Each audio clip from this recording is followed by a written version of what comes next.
Did you know that TYT now has a full audio network? On top of our existing lineup, this launch is going to bring you a brand new slate of podcasts, including Mouthy Messy Mandatory with Katie Anthony and Ronit Fanglass-Plank. Now that's a weekly show that discusses everything from family to really funny and fantastic women.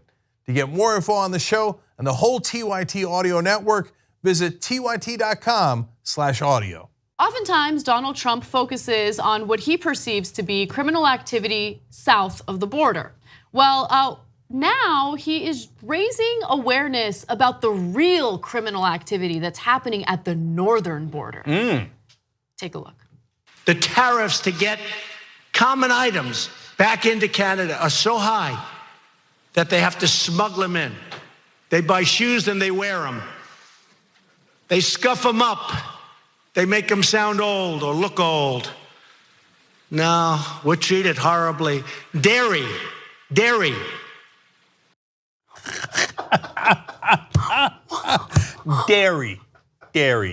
Okay. What is happening? No, Anna, I don't know if you've heard about this roving gang of Canadian shoe smugglers, but it is a real problem in America. You know what? I think we just got to stop Canadian immigration into the country until we figure out what the hell is going on. Why are they wearing the shoes here and then wearing them into Canada and then selling them in Canada? They scuff them up. They scuff them up. Then wouldn't they get a lower price if they scuffed them up? So he claimed in that speech that a major newspaper had written about these Canadian shoe smugglers recently.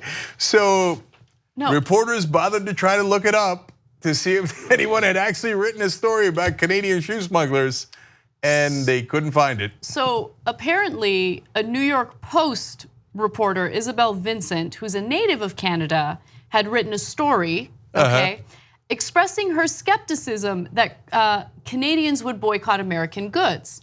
And then she used anecdotal evidence to make her point. She cited that her family and her friends had bought lower cost shoes, clothing and other items, sneaking them back across the border to avoid tariffs. So let's get that right. They were not going to go and resell them in Canada. No. Okay, it actually did not relate to the story that he was talking about. Yeah. And it is a newspaper run by Rupert Murdoch, who's an enormous Donald Trump supporter. That's right, that's right. And let me also note one other thing.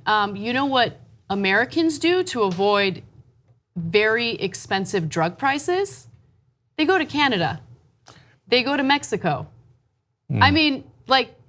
No, but to be fair, when we do get our drugs from Canada, first we scuff them up, and then we bring them in. We do want to make the drugs look old, you know. Right. Sound old, yeah. But he really, he presented that was a major problem in America. We got the Canadians coming in to get our shoes. They're gonna take our shoes. My favorite thing is, this was a meeting of small business owners, right? And he went on so many different random rants. So shoes being stolen or smuggled from the United States to Canada. Blame Canada. At least it's somewhat related to business. I don't know. Then he went on the rant against judges, right? It's like, judges, what do we need judges for? We just need a border. Or maybe we need a border and judges, I don't know. And then dairy. Dairy. Can you believe what's happening with the dairy?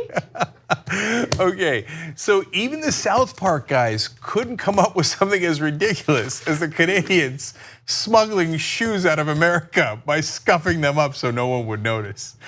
Okay, and he's the president talking like a lunatic in front of businessmen.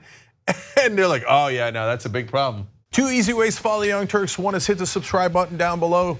Then you're a TYT subscriber. And second is ring the bell. And when you do that on YouTube, you're notified of our videos.